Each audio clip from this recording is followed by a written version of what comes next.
Hello, good evening, and welcome back. So there are further progressions in whether or not it is legal to require you to be vaccinated or not for your work. And from what we can see at the minute, they're leading towards, yes, your employer can require you to be vaccinated for your job because it is a health and safety risk. However, seeing as none of this has come out in court battles as of yet, that thankfully is not definitive. But we'll read into more details and see how it stacks up and then take your opinions on it at the end. So, jab for job is legal. Maybe. Ministers believe companies that force their staff to get the COVID vaccine in order to work would be protected by health and safety laws. Obviously, this comes back to the old Pimlico guy again. I've done a video on him before. If you're interested, look through the back catalogue. But until it comes to court, you won't know. By the time that result comes out, of course, it could be far too late. So many companies have jumped on the bandwagon. But nonetheless, it isn't law yet. Bosses can legally demand employees vaccinated against COVID, say ministers, but which ones? Well, it's just a source said to the Daily Mail, so take that with a grain of salt. Under existing health and safety laws, staff must protect themselves and others.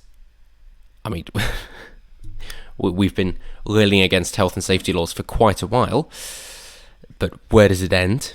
Where is the level of risk acceptable, of course? Like danger money.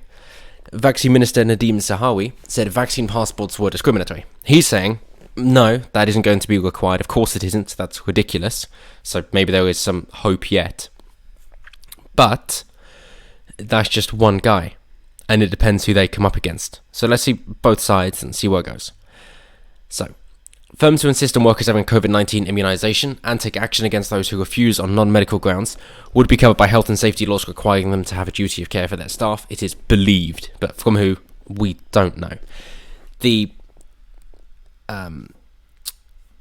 suggestion that it would be legal, not only from the health and safety standpoint, but also that when people have been ill, COVID symptoms, or had COVID itself, and thought, well, shit, but I need to work because I need money in order to live, they have been fired for that, and that's been upheld in a tribunal, in court.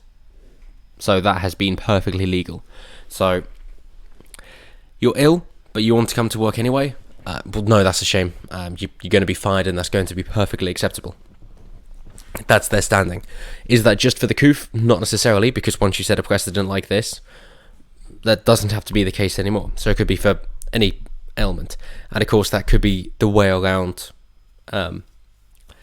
vaccinations, for example. Instead of forcing you to have a vaccination, it's just, oh, this person seemed ill. So, oh, yes, okay. Well, then you have to get a test to prove you haven't got the illness and you trust the test. Probably not. But let's say you refuse to get the test. Well, then you can't prove you weren't ill with a particular virus, in which case your job's gone and you can't appeal it. So that is one workaround for them if they don't wish for it to be so cut and dry straight off the bat and forcing you to have things injected into you that you don't want injected. This isn't quite the microchipping idea that your employer could ask you or demand that you get microchipped in order to work somewhere. But let's be honest, it's not far off if they're actually setting this precedent. So Charlie Mullins, the high-profile founder of pipe and blocking giant Pimlico Plumbers, is one of those who said he would insist his staff had the jab to protect his workers and customers. As I say, gone into more detail from this before, if you wish. But the issue has reportedly divided Whitehall, with some ministers supporting the enforced vaccination scheme in the interest of public health, while others believe it will foster discrimination, the Telegraph reports. So according to their source, anonymous source, unknown source, they say, if someone is working in an environment where people haven't been vaccinated, it becomes a public health risk. Right, but whose fault is that? If you do not wish to be vaccinated, that's the risk you're taking. So, if there's somebody else that you encounter who hasn't been vaccinated and they pass on the illness to you, that is a calculated risk that you've already taken and you're fine with those consequences. So, job done. Simple as that. But of course, oh no, it can't be, because, protected groups. So health and safety laws say you have to protect other people at work, and when it becomes about protecting other people, the argument gets stronger. But to what end, of course, do you have to protect other people? There can literally be no limit on how far you go. If people have allergies or other reasons for not getting jabbed, then of course they should be exempt. But where it's an unjustified fear, this is the best bit, we've got to help people get into the right place. Yep. So you have a disagreement with them, and their response is, oh, that's an unjustified fear, and we have to help you get into the right place. No. What if we have a justified concern that you're not listening to, so we have to help you get into the right place? Oh, that's not allowed. No, that means fired, clearly. That this is a repeated narrative that is pushed, and it's all to do with linguistics and language games, which is just that they will assume that they're correct, and anybody who disagrees is a crazy conspiracy theorist. And hey, you can run that by so many different things if you wish. Anything at all. You could go for the vaccinations here. You could go with the fallout of the 2020 election. You could go with older conspiracies if you want, about the JFK assassination, moon landing, 9/11, any of those, or further back to a word that I can't use, but let's just say the Second World War did have a hollow cost to it. To any of those that you wish to go back to, that the prevailing narrative will be pushed as definitely true, and anybody else, well, that's just unfounded and we ignore them. So no, how about you hear these people out? They might have information you're not aware of. But no, this is just repeated. It's just rinse and repeat. It's the same things again and again and again. And that's what they do. All the time they're in power, it works in their favour, of course. But should that slip, and the same standards are held against them, there can be no dialogue. There can be no learning from people. Because unless they're enforcing your own views, you're not listening. And that gets very dangerous very quickly. However, Downing Street this afternoon hit back with the Prime Minister's official spokesman saying taking a vaccine is not mandatory and it would be discriminatory to force somebody to take one. So are they going down the route of, oh, well, it's free will, it's down to the individual and you can't force people to put something in their body? No, of course not. The route that they're actually going down is to say, well, it would be discriminatory because people from ethnic minorities are less likely to have taken the vaccination, in which case it's racist. Yes, that kind of discriminatory. Yeah, I know. Discriminatory used to have a broader definition, but these days it just has to be twinned with ethnicity for whatever reason. But of course, it has to be. So, yesterday, Vaccine Minister Nadhim Zahawi spoke out against the prospect of vaccine passports, which would provide state-issue proof that an individual had been vaccinated, suggesting the documentation would lead to discrimination. Asked whether the government is considering issuing vaccine passports, he said, nope, we don't know the impact of the vaccines on transmission, and it would be discriminatory. And I think the right thing to do is to make sure that people come forward to be vaccinated because they want to, rather than be made in some way mandatory through a passport. Yeah, that's a good thought. How about let's make this a bit more universal and say, yeah, I think that people should want to stay at home and be quarantined because of a concern that they have about their own health and the dangers of interacting with people, instead of concern about breaking the law and being fined or imprisoned for it. Same for face masks. Can we universalize out to that? No. So what principle have you actually got there? You haven't. It's just, I don't think the public is going to bite on this one just yet, so let's just crank up the fear factor a little bit more until this one is then acceptable. That's all it is. It's a slippery slope, not a principled or moral argument in principle at all. At all. So, he says if other countries obviously require some form of proof, then you can ask your GP because your GP will hold your records, and then that will be able to be used as your proof you've had the vaccine. We're not planning to have a passport in the UK. And as far as I'm concerned, that's fair enough. Nation state, they don't have to let you into their country. If they have requirements, then they have requirements.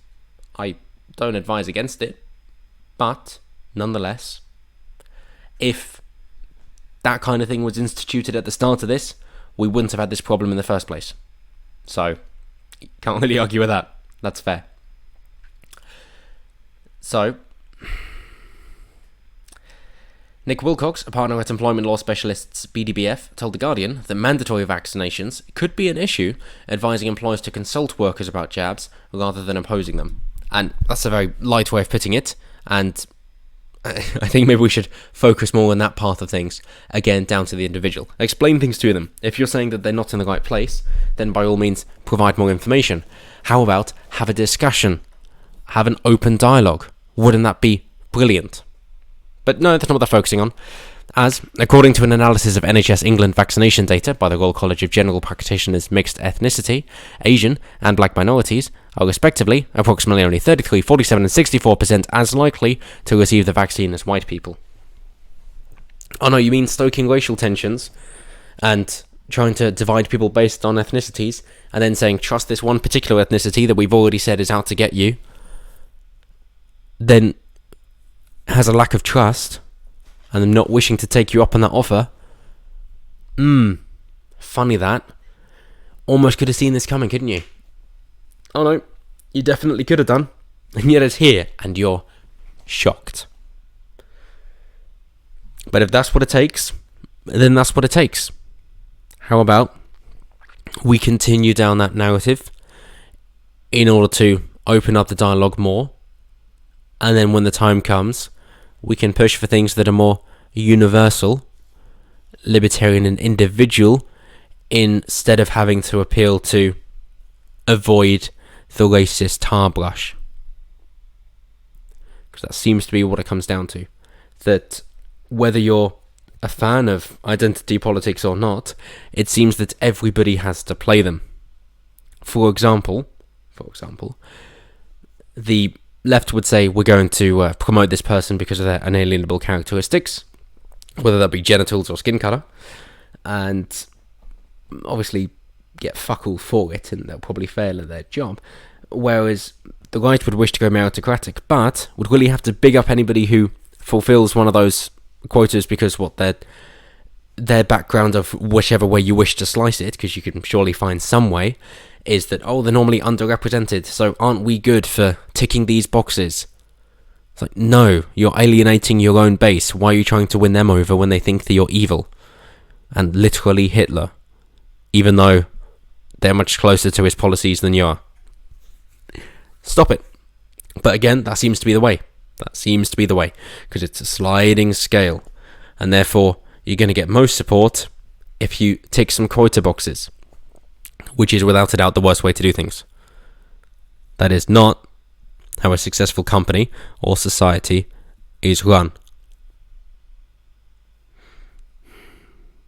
And I don't know when we lost our way about knowing that individuals are individuals and trying to generalize and then use that generalized group as an example for that individual is accurate, but apparently we did.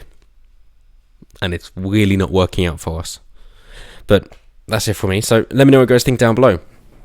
In terms of the legal way, how do you think they're going to try and get around this? Are they going to just make it overt and that they're going to flip-flop again and say, and Nahawi is going to come out and say, oh no, it's actually fine, because it's not really an immunity passport, is it? It's just private companies doing what they want to do, and if they want to inject you with things, then that's fine. So, okay, cool. So it's a private company argument. Brilliant. So then some companies can choose to not inject their workforce with chemicals. So no, actually that's not okay, because these health and safety laws are national and it's law. So yeah, they have to abide by it as well. So, right. So it's not a private company argument. It's a state-controlled narrative. And maybe if you haven't lied so much about it in the first place, this wouldn't be such an issue either. And as the old saying goes, if it's owned by the state, it is the state. Which includes the BBC and all their propaganda. Owned by the state, they are the state. But I'm intrigued to know what you guys have to say, so let me know down below. And as always, until next time, have a good one.